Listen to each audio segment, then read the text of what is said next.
What's up, everybody? You're listening to the Hustle and Flowchart podcast with your boys, Matt Wolf and Joe Fear. And then to the challenge model, I guess, because the name of your challenge is the Infinite Video Challenge, or sorry, Impact Challenge.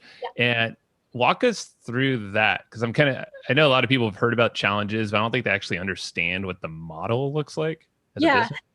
And there's people that do the model differently. And what I teach is, and you can adjust it, but my favorite model to go with is a 21-day challenge. And what happens in 21 days, some people might go, 21 days is so long, but there's a reason for that.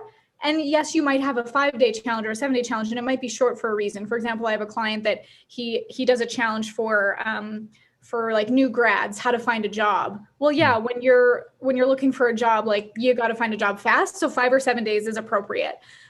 In this case, with the 21-day challenge, we have kind of the curriculum of here's what you're going to learn week 1, week 2, week 3. And they're given these proprietary names or mechanisms that they think, well, I can't learn this anywhere else. I have to, like, this is intriguing. I don't mind spending 3 weeks because it's going to bring me to a 6 or 7 figure business if I implement this.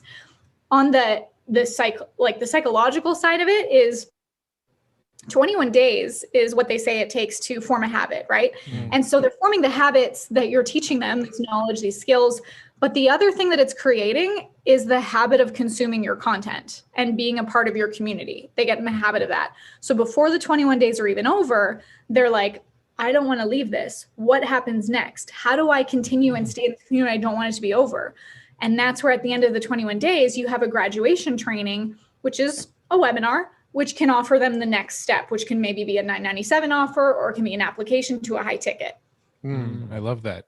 Now, with during the 21 days, is this all sort of pre-recorded, pre-created content, or are you working with people every day during the 21 days? How is that sort of structured?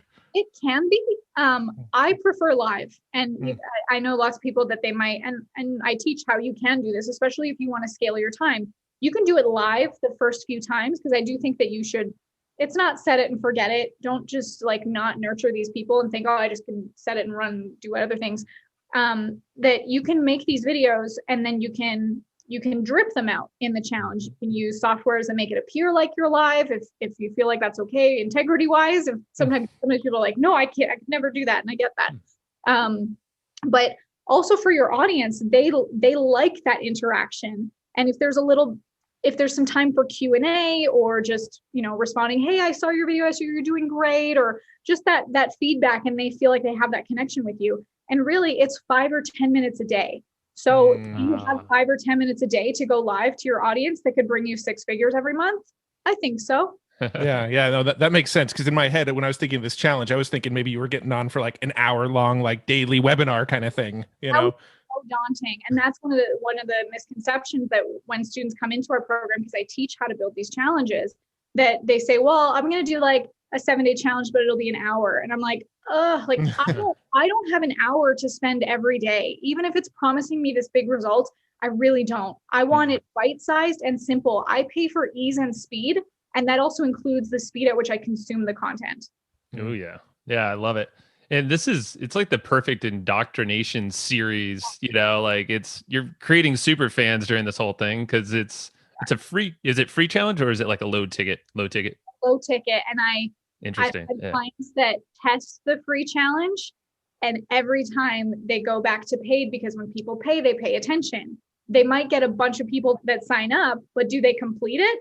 Not as much. So you have to look at the engagement rate, the conversion, the retention, and then how many people are actually showing up. They're incentivized to show up. We gamify the challenge too. Like you earn these badges every day when you complete the challenge.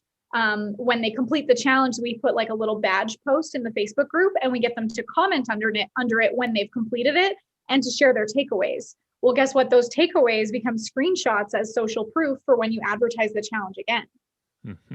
So I'm assuming everything's in the Facebook group then, right? So you're streaming everything. Okay. So the tool stack, I mean, you already mentioned before we started Ecamm, you use that for everything. So is there someone trying to do one of these challenges, are there a set of tools that, or, things that people have to invest in, or is it literally as easy as just some of the basic Ecamm tools and free Facebook group? Well, even Ecamm, like you could do it Facebook Live from your phone. That's how I did many of the challenges, was just straight from my phone.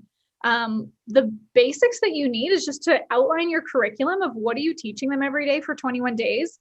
What's the action item that you're giving them that you're going to tell them to do every day after you teach your content? 5 or 10 minutes, that's all it needs. And then at the end of that, what's the graduation training that you're going to teach them that then has an offer to ascend to the next level of your value ladder?